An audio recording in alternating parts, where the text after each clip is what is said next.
예, 이것도 원래 저희가 다뤘었습니다. 네, 맞아요. 제가 이 네. 사진을 그 트위터 뒤지다가 찾아내가지고 예. 되게 앳됐죠? 예. 두 선수 모두. 근데 저는 이강인 선수는 이제 조금 성숙미가 있는 것 같은데 쿠보는 똑같이 생긴 것 같아요. 이때랑. 예, 별로 그렇게 얼굴이 이대로 그냥 큰 것 같아요. 네, 그냥 예. 이대로 몸만 조금 자잘한 예. 듯한 좀 그런 느낌. 그리고 그러니까 이강인 들죠? 선수는 약간 좀 젖살도 빠지고 네, 했는데, 맞아요. 예, 그러니까 후보는 도리어 이때 조금 젖살이 없는 편이었죠. 오히려 지금이, 근데 지금 좀 홀쭉해지긴 했는데, 예. 예, 쿠보가 지금 모습이랑은 좀 더 닮지 않았나라는 그런 느낌은 좀 있습니다. 어쨌건 그때 그 김성진 기자님을 모시고서 후보를 영상을 찍긴 했었는데 그게 조금 녹음이 문제가 있었던지라 네. 그래서 예, 그거는 영상까지 다 촬영하고 못 올렸었거든요. 네, 쿠보에 대해서. 예, 쿠보가 쿠보에 대한 카스트에 딱 것들. 입단했을 예. 때, 그 이후에 예. 저희가 영상 촬영을 한번 했었는데, 좀 제가 좀 그 편집 잘못해가지고, 그게 다 날아가 버렸습니다.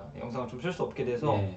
그래서 아쉽게도 이제 쿠보 영상은 올라오지 못했는데, 뭐 시국이 굉장히 시국인 만큼, 굉장히 죄송했었죠. 예. 네. 근데 그때 안 올리기 잘했어요. 시국이 시국이었기 때문에. 아니 그리고 그때 왜냐면은 약간 김성진 기자가 쿠보에 대해서 조금 좋게 평가를 조금 한편에 속했었잖아요. 그쵸. 예, 예. 그러니까 제 말이 그 말입니다. 시국이 예. 시국인 예, 만큼, 예. 그러니까 이게 뭐 사실 축구랑 뭐 그런 건 좀 별개이긴 한데, 예. 그래도 좀 네, 저도 별개라고 생각하긴 합니다. 고려를 하긴 해야죠. 또 이제 방송하는 입장에서 뭐 어찌됐건. 그래서 쿠보 선수와 이강인 선수는 사실 뭐 둘 다 잘 컸죠. 예. 물론 이제 이강인 선수가 훨씬 더 잘 크긴 했지만 이 쿠보 같은 경우도 제가 최근 경기 뭐 그 어디야 헤타페랑 하는 것도 봤었고 예. 이제 경기를 좀 봤는데 이제 헤타페전에서 어시스트를 기록을 했었는데 그랬죠. 제가 그냥 느낀 쿠보는 저 방송에 안 나갔지 참. 비슷합니다. 일단 저는 기본적인 이 축구 센스 상당히 좋은 선수라고 생각하고 이 뭐 발기술이 막 그렇게 엄청 화려하다고 볼 수는 없지만 이 선수가 저는 패스 센스가 좀 괜찮다고 봤어요. 근데 이제 아무래도 이 나이 대 선수들, 그러니까 어린 선수들한테 공통적으로 좀 드러나는, 그러니까 피지컬적인 거는 좀 아직까지는 좀 보완이 필요하다고 생각합니다. 그러니까 헤타페 선수들도, 그러니까 뭐 알란니옴이나 이런 뭐 측면 수비 자원들이 예. 의도적으로 쿠보한테 계속해서 피지컬 싸움을 겁니다. 경기를 보면. 어차피 이 선수는 피지컬적으로 뭐라고 해야 될까요? 좀 찍어 누르면? 이런 예, 표현을 딜리아가, 사용하긴 좀 예. 그렇지만 좀 찍어 눌렀을 때 이걸 버거워하는 게 또 굉장히 있기 때문에 이제 그런 식으로 라이가 팀들이 이 선수에 대한 파해법을 찾으면 이제 그걸 이제 쿠보 선수라든지 이강인 선수가 어떤 식으로 보완할지를 아무래도 좀 잘 생각을 해봐야겠죠. 근데 뭐 이건 그러니까 뭐 한국 선수여서 하는 얘기가 아니고요. 저도 그러니까 두 선수 경기들을 봤는데 조금 더 그 경기 내용적인 부분에서 뭐 그러니까 쿠보 선수도 어시스트를 하긴 했었고 네. 이강인 선수는 오늘 골을 넣기도 했는데 경기 내용적인 측면에서의 그런 성숙도라던가 이런 것들은 이강인 선수가 네. 확실히 위라는 게 보이더라고요. 그래서 이강인 선수가 조금 더 뭐랄까 그 압박이라던가 이런 것들을 풀어 나가는 부분에 있어서도 조금 더 세련미가 있고 그러니까 쿠보 선수도 되게 그 날카로운 부분들이 있거든요. 네. 순간적인 스피드라던가 뭐 이런 부분에서 장점이 없는 건 아님에도 불구하고 좀 약점이 명확한 부분에 있어서는 쿠보가 더 있는 것 같았어요. 네. 그래서 쿠보가 조금 더 뭐랄까 그 상대에게 파해를 당하면 조금 더 고생할 타입처럼 보였어요. 제가 봤었을 때. 그러니까 뭐 탈압박적인 측면에 있어서도 저는 이강인 선수가 한 수 위라고 예. 생각을 하고, 그러니까 왜냐면 이강인 선수 같은 스타일의 여우 선수들이, 스타일이죠? 네. 예. 그리고 이런 유형의 선수들이 좀 안 좋게 풀렸을 때 나타나는 게 볼을 엄청 끌게 된다는 예, 거거든요. 그게 단점이긴 예. 하죠. 잘못 클 경우에는. 그렇죠. 예. 그러니까 이스코가 한창 그때 그래서 볼을 너무 끌어가지고 폼 자체가 떨어져 버린 적이 있었는데, 그러니까 이강인 선수도 그런 부분이 좀 우려되긴 합니다만 지금까지 커오는 것만 놓고 봤을 때는 대부분 상황에서 이강인 선수가 볼을 뺏기죠. 그러면 그건 파울입니다. 저는 그리고 그러니까 20세 이하에서의 그 이강인 선수 봤었을 때 그거에 대한 우려를 조금 했었거든요. 네. 왜냐면 20세 이하에서는 확실히 이강인 선수가 조금 끄는 경향성이 있었어요. 근데 그럴만 했잖아요. 그래도 다 통했었고. 그렇죠. 그리고 예. 그때는 이제 아예 정정용호의 이 전술 포커스 자체가 이강인 예. 선수를 중심으로 맞췄고 그 위주로 돌아갔기 때문에 사실 그래도 돼요. 예, 근데 저는 그러니까 이게 만약에 그러니까 다른 팀에서도 그렇게 되면은 그러면 그렇죠, 이게 그렇죠. 문제가 될 수 있겠다. 그러면은 그러니까 제 말 아직 성장한 선수가 아니니까 아직은 그냥 뭐 어디서 뛴 것도 아니고 그러면은 그 사이에 이스코 같은 선수들이나 뭐 많은 선수들이 그럴 때 이제 정체기에 빠질 때가 네. 있잖아요. 갑자기 이제 1군 나가지고 뛰거나 할 때 그때 이제 뭐 스타일적인 부분들이 뭐 팀이랑 안 맞거나 해가지고 그럴 때 이제 그러면은 이강인 선수도 거기서 조금 발렌시아에서 좀 힘든 부분들이 생기지 않을까라는 그 부분에 대한 우려는 있었거든요. 아, 정말 잘한다, 정말 대단하다 이런 식으로 보면서도 아, 그래도 그 발렌시아에선 조금 더 볼 처리를 빨리빨리 가져가야 될 텐데 이런 식의 우려가 있었는데 발렌시아에서 하는 거 보니까 뭐 간결하게 잘 하더라고요. 그런 네. 거 보면 끌 땐 끌지만은 또 이제 간결하게 풀 땐 푸는 것들 보면서 아, 이강인 선수가 내 생각보다도 더 빠르게 적응해 가고 있구나. 좀 그런 식으로 보면서 그래서 더 앞으로 기대감이 높아지긴 해요. 근데 감독 교체에 대해서는 어떻게 생각하시나요? 저는 사실 감독 교체 단적으로만 놓고 보면 이강인 선수한테는 좋죠. 그 이강인 선수한테는 잘 된 거죠. 그렇죠. 네. 저도 이 얘기를 오늘 축구에서 누가 질문을 해가지고 네. 거기서 그렇게 답변을 했거든요. 이강인 선수에게는 잘 된 일이다. 네. 감독 교체가. 그리고 지금 안님이 말씀하셨는데 이강인 선수 수비 때 무리하게 손 써서 카드 수집하는 몇 번 보이는 것 같은데 경험 쌓이면 더 좋아지겠죠. 이건 좋아질 겁니다. 근데 진짜 은근히 카드 캡터적인 성향이 있어요. 라리가 경기 보면 막 들어가자마자 파울해가지고 경고받는 장면도 있었고 어제 같은 경우도 직접적인 경고가 나오진 않았지만 구두 경고가 한 번 있었거든요. 주심한테. 그러니까 저는 그 부분에 있어서는 조금 피지컬을 키울 필요성이 있다라고 네. 생각을 해요. 그게 그러니까 피지컬적으로 그러니까 몸싸움에서 안 되니까 이제 잡아 끄는 것도 좀 있어 보인다고 생각하거든요. 수비하는 데 있어서 먼저 이렇게 딱 자리 잡고 이런 것들이 조금 안 되다 보니까 그러는데 그런 것들은 그가 경험이 쌓이면 해결될 문제라고 생각해요. 그 이강인 선수 성향 자체가 거친 성향은 아니라고 보거든요. 그 선수들 중에 그런 성향이 있잖아요. 뭐 예를 들어 자카라던가 뭐 좀 뭐 레르마 같은 그런 태생부터 조금 네. 거친 애들 같은 경우는 커도 안 바뀌거든요. 네. 그런 애들은 잘 안 바뀌거든요. 예, 근데 이강인 선수는 그런 건 아니고 조금 그러니까 수비하는 스킬이라던가 이런 것들이 떨어져서 잡아끄는 느낌이 들기 때문에 이건 좀 나이 들면 나아질 거라고 생각을 합니다. 그리고 제가 보기엔 안님이 말씀하시는 게 이강인 선수가 그 수비 상황 아니고 되게 어떻게 보면 평범할 수 있는 상황인데 네. 가가지고 볼 빠진 다음에 다리 걸어서 넘어뜨리고 이런 게 몇 번 있었거든요. 근데 그거는 경험 쌓이고 1군 무대에서 좀 더 활약하다 보면 저는 자연스럽게 스스로 컨트롤이 좀 될 거라고 생각을 하고 이 마르셀리노 감독하고 이 실라데스 감독의 결정적인 차이는 제가 생각했을 때는 공격형 미드필더를 쓰냐 안 쓰냐거든요. 근데 저희가 20세 이하 월드컵에서 본 것처럼 이강인 선수가 제일 좋은 활약을 펼치기 위해서는 윙 포지션보다는 공격형 미드필더에 가 있을 때가 훨씬 낫습니다. 적어도 제가 보기에는. 그렇기 때문에 이 셀라데스 감독이 지금 운영하는 것만 봤을 땐 수비 시엔 4-4-2 그리고 공격 시에는 4-3-3 혹은 약간 4-2-2처럼 이 선수들을 쓴단 말이죠.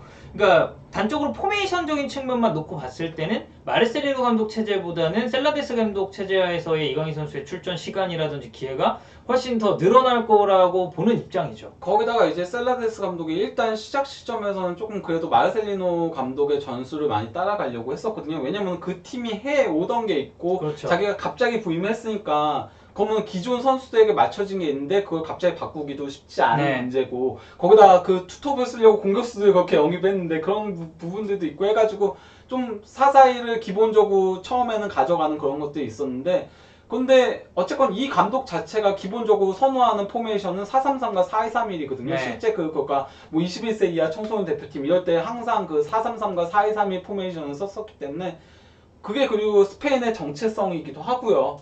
그래서 아마 그렇게 나중에 갈수록 바뀌어가지 않을까. 본인이 이제 전술이 조금 팀에 대한 파악도 끝나고 어느 정도 이제 본인의 전술의 선수들의 이해도도 조금 올라오고 하다 보면은 그건 본인이 하는 식으로 가지 않을까라고 생각을 합니다. 그리고 이강인 선수를 떠나서 발렌시아 팀적으로 좀 봤을 때 저는 4-4-2보다는 4-3-3이 훨씬 더 좀 괜찮다고 생각을 하는 게 일단 로드리고 같은 경우는 이제 뭐 센터포워드이긴 하지만 측면으로 굉장히 많이 빠지는 유형이고 저는 막시 고메스를 살리려면 4-4-2보다는 4-3-3이 좀 더 낫다고 생각하는 입장이기 때문에 그렇게 썼을 때는 또 이제 이강인 선수까지도 4-4-2에서 윙으로 나오는 것보다는 훨씬 더 좀 재기량을 발휘할 수 있다는 얘기가 되겠죠. 그리고 시즌 중반에 교체돼서 시간이 흘러 네네 그게 이제 저희가 드린 말씀이고 구동환님 이강인 골 해설 준비하신 거죠? 네 제가 앞서서 말씀드리긴 했습니다만 네 준비한 겁니다. 제가 한 2주 전부터 준비를 했어요. 발렌시아 경기를 맡으면서 그 2주 전에 결정이 났었어요? 발렌시아 경기? 아니요 그냥 제가 이강인 선수 경기를 맡으면 이런 멘트를 해야겠다라고 이제 생각을 했다는 거죠. 예. 자 그리고 발렌시아 얘기를 잠깐 예. 하려고 합니다. 자, 발렌시아가 챔피언스 리그에서는 첼시를 이겼어요. 자, 이겼는데 뭐 경기력 자체는 사실 첼시의 홈 스탠포드 브리지에서 이겼다는 데는 저는 굉장히 큰 의미를 그렇죠. 둡니다. 네. 굉장히 큰 의미를 두는데 뭐 그 경기도 사실 마찬가지로 아직까지는 셀라데스 감독의 이런 뭐 전술적인 특성이 좀 완성되지는 못했다는 생각이 들었고 그날 경기는 사실 파레오가 저는 아무래도 제일 좀 인상 깊지 않았나 이런 그때 제가 기록 정리한 게 있었는데 지금 어디 갔는지 모르겠는데 저는 바클리가 가장 인상적인. 그 바클리 얘기는 그 선수 개인에게 너무 마음이 아플 수 있기 때문에 그래도 윌리안과의 그거 보는 것 같았어요. 해리 케인이 그 에릭센 그 공 뺏어서 찬 거 있잖아요. 예. 약간 그거 보는 느낌. 근데 바클리가 표정이 완전히 아니야. 내가 찾게. 나 넣을 수 있어. 내가 찾게. 약간 이거였잖아요, 완전. 그리고 굉장히 멋있게 골대 맞추고. 어쨌든 바클리가 임팩트가 좀 굉장했었는데 특히 이제 그러니까 저 예전에 골닷컴에서 일했던 지금 그 옵타 관리하고 있는 옵타준. 그 관리하고 있는 이제 이용훈 씨라고 있거든요. 네. 그 다음이 이제 첼시 광팬이에요. 첼시 광팬인데 바클리 그렇게 싫어해요. 근데 첼시 팬들 바클 별로 안 좋아해요. 저는 그래도 바클리 그렇게까지 못 먹어야 되나? 그거는 왜냐면 본인 첼시 팬이 아니기 때문에 그렇습니다. 적어도 제 주변의 첼시 팬들은 바클리 좋아하는 팬들은 거의 못 본 것 같고. 어쨌든 바클리 그렇게 싫어하는데 또 하필이면 또 그날 딱 페널티킥 자기가 차기 그래서 그거 딱 나오니까 또 막 난리가 나가지고. 어쨌든 발렌시아는 아직 좀 완성은 덜 된 듯한 느낌이었고 이날은 파레오가 되게 잘했습니다. 패스 관여도 제일 많이 했고 이 패스 성공률도 제일 좋았었고 그리고 뭐 결정적으로 골 자체가 나온 장면도 로드리고가 침투도 잘했고 마무리도 좋았지만 어쨌든 기점 자체가 파레오가 됐었고 그리고 저는 사실 램파드 축구 되게 좋게 보거든요. 그러니까 결과를 어느 정도 못 챙기는 감은 있지만 일단 무슨 축구를 하려는지는 굉장히 명확하게 드러나고 있다고 생각을 해요. 그래서 그렇죠. 램파드 축구는 조금 시간이 지나면 그러니까 이건 시즌 초반이었기 때문에 발렌시아가 조금 이길 수 있는 이 건덕지가 있지 않았나 저는 그렇게 좀 느꼈습니다.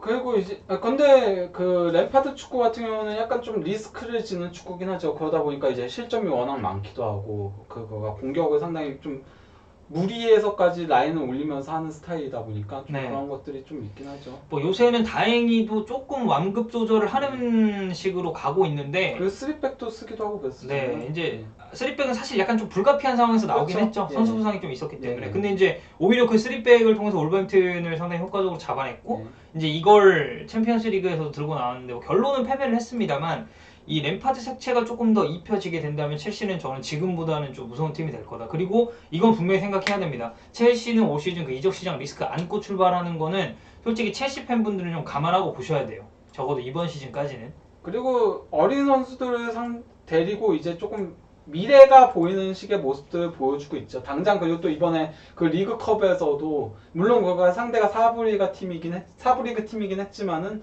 7대1 대승을 거뒀고 그리고 그니까 스코카라고 그 트위터 있잖아요. 유명한 제가 자주 인용하는 그 통계 사이트 스코카에서 그렇게나 이번 시즌 개막전 끝나고 나서부터 리스 제임스 그렇게나 계속 믿었어요. 계속 뭐 그러니까 아스필리쿠에타가 개막전부터 부진했잖아요. 그래서 이제 아스필리쿠에타를 주전에서 내려야 된다 이런 것들 하면서 스코카에서 계속 리스 제임스가 이제 나와야 된다. 리스 제임스가 나올 것이다.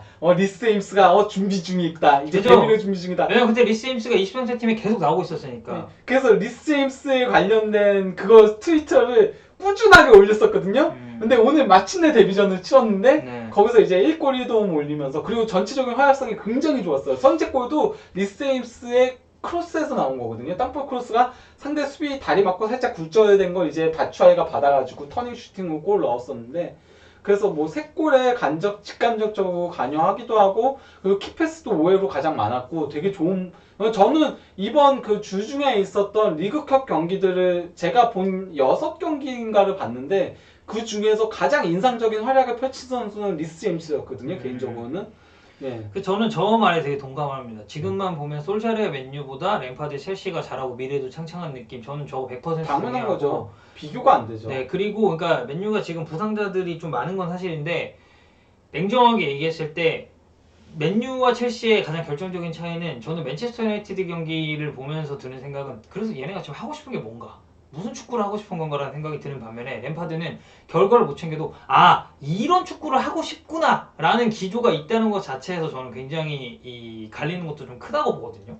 요즘 그러니까 저는 프리미어리그에서 가장 딱 봤을 때 좀 얘네들은 진짜 동력 자체가 없다, 좀 무기력해 보인다 이렇게 보이는 팀이 딱 두 팀인데 그게 토트넘하고 맨유거든요. 예. 그 발렌시아 그 얘기를 좀 더 하자면 챔피언스리그 얘기 제쳐두고 헤타페전 저 어제 헤타페전 저 나쁘지 않게 봤거든요. 3대3. 예. 뭐 막판 집중력 때문에 조금 실점을 하긴 했지만 근데 그 마지막 그 PK 보셨죠? 핸드볼. 네. 쿠쿠렐라 어떻게 보시나요? 그거는 핸드볼 맞다고. 저는 540% PK 줘야 된다고 생각합니다. 진짜로. 예.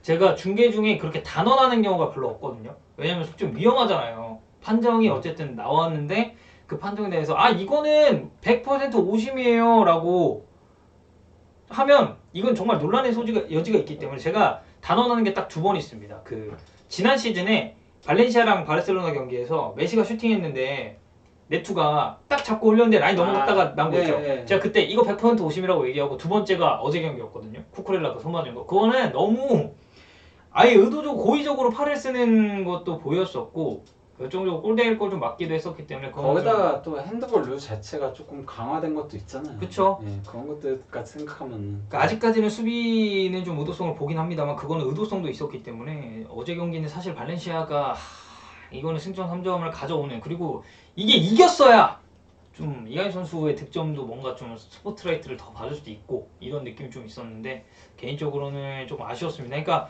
그래요. 이럴 거면 뭐하러 VAR을 도입한 건지 그 어저께 같은 상황 같은 경우는 저는 뭐 물론 페널티 판정이 안 나왔다고 해도 최소한 주심이 가서 그 VAR 화면을 확인은 했어야 돼요. 가서 보고 그 다음에 판정을 좀 했어야 된다고 생각을 하기 때문에 저희가 그래서 뭐 VAR 관련된 영상도 예전에 찍은 적이 있었죠. 한번. 그렇죠. 그것도 예. 한번 참고해 주시면 예. 그리고 뭐 이승민께서 맨유의 미래인 레시포드, 그린우드 총 N고, N고보다 엔제 고메스겠죠. 네. 첼시의 미래인 오도이, 토모리, 마운트, 타미 아브라함이 잘하는 것 같아요. 뭐 이러셨는데 저는 뭐 그런 것도 있긴 한데 그거 맨유는 그 대체 그 영입 기조 자체도 감이 안 오고요. 그 이번에 조금 어린 선수들로 좀 리빌딩을 하려는 움직임을 가져오는가 싶었었는데 또 막 죽음 막 퍼주고 막 이런 거 보면은 얘네들 대체 미래를 어떻게 하려고 하는가 좀 그런 깝깝해요. 네. 구단 운영하는 거 보면 깝깝해요. 뭔가 방향성을 이제야 잡아가나 하면은 또 거기서 이상한 짓을 해요. 그러니까 운영 방식도 깝깝하고 선수단 내부 뭐 이런 문제도 깝깝하고 이 얘네가 보여주는 경기력도 깝깝하고 맨유는 그냥 약간 총체적 난국 같은 느낌이 좀 있고 그 3대1에서 측면 크로스 패턴으로만 따라잡힌 발렌시아 수비 밸런스는 좀 근데 이건 헤타페가 되게 잘한 건 게 어제 가야가 못 나왔잖아요.